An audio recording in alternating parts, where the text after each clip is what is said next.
mise à minorité pour des raisons autres que celles de la politique du parti.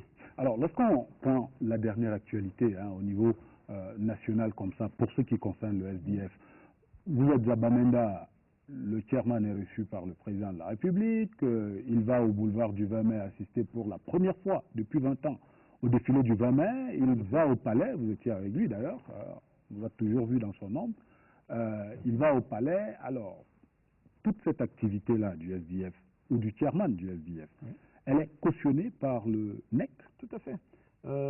En 2008, le comité exécutif national a résolu qu'il fallait aller plus loin dans nos revendications pour un meilleur processus électoral et notamment briser la glace et demander à notre président national de rencontrer le président national du RDPC, président de la République. En mars 2008, nous avons déposé une demande d'audience à la présidence. Elle a été entretenue 3 années plus tard, presque, ou 2 années plus tard, en décembre 2010.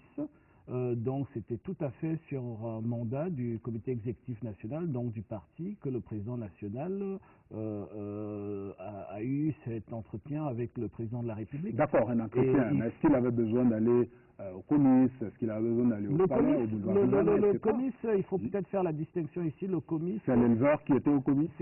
L'éleveur avait prévu d'être au comice, le parti avait prévu d'être présent avant la rencontre de Bamenda, et pendant la rencontre de Bamenda, le président de la République a invité le président national du SDF à Bamenda, donc renforcer le fait qu'on y allait. Donc c'était pas une activité politique, c'était beaucoup plus une activité. Il faut connaître que le chairman est d'abord éleveur et agriculteur, donc et nous sommes un parti où une grande majorité vient de la campagne, donc nous avons énormément d'éleveurs et d'agriculteurs dans nos rangs, donc il était très important pour nous d'être présents. D'afficher cette image-là.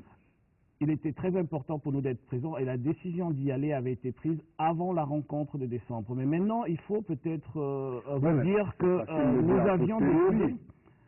Écoutez, il y a une résolution du NEC qui date de, je crois, octobre 2010, ou même avant le premier report du comice, où nous disons que nous allons être présents. Et on a même mandaté des personnes pour s'occuper de ce volet-là. Donc, pour le reste, ce n'est pas une question de croire ou pas croire. Je ne pense pas qu'il y a un objectif politique à ne pas vous dire ce qui s'est passé.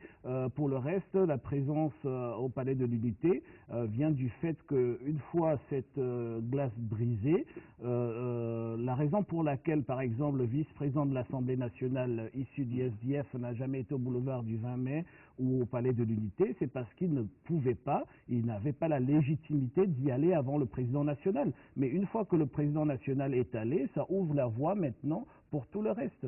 Donc il était important que cette rencontre ait lieu et qu'on instaure un dialogue que nous espérons continu et inclusif pour pouvoir pleinement être présent. Donc il y a la place du président national du parti leader de l'opposition à un défilé du 20 mai est au boulevard du 20 mai, ça a toujours été, nous n'avons pas été parce que nous ne voulons pas jouer les figurants.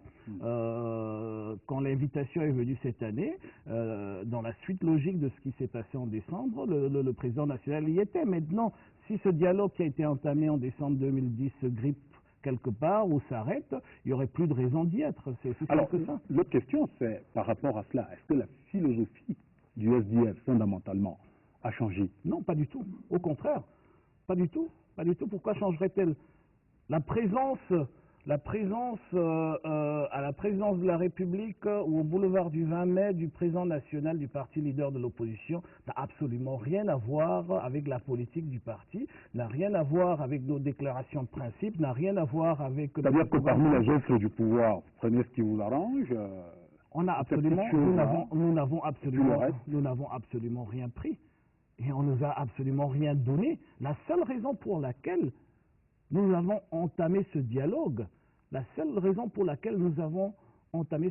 c'est tout simplement pour pousser notre agenda politique, c'est-à-dire pour utiliser une autre voie pour arriver à des élections propres au Cameroun. Nous sommes convaincus aujourd'hui que le malheur du Cameroun, c'est que les Camerounais ne peuvent pas librement choisir leur leadership. Nous sommes convaincus de cela. Donc, nous mettons de la pression sur le gouvernement pour y arriver, à l'intérieur du Cameroun et à l'extérieur. Nous faisons de l'éducation nos leitmotifs, nos forces, c'est-à-dire nous expliquons aux Camerounais pourquoi c'est important que le processus électoral doit être transparent. Et nous avons vu qu'en face, nous avons un bloc en béton, donc il fallait le briser, et c'est pour cela il fallait avoir un accès pour pouvoir utiliser tous les moyens. Exactement. Et on n'a pas peur de cela. Nous allons faire une première halte dans cette émission pour parler justement du SDF. En image, c'était ici à Yaoundé la célébration des 21 ans du parti. C'est un reportage de Françoise Coquitress. 26 mai 1990, 26 mai 2011, le SDF a 21 ans, l'âge de raison. Un anniversaire qui intervient à quelques mois de l'élection présidentielle. Et pour l'occasion, la secrétaire générale du SDF a présenté aux militants le discours de circonstance de John Frundi, le président du Social Democratic Front. Nous sommes le parti qui sont pacifiques. On ne veut pas la violence, et ne veut pas la démocratie sous le sang des gens, mais on veut qu'on va amener le changement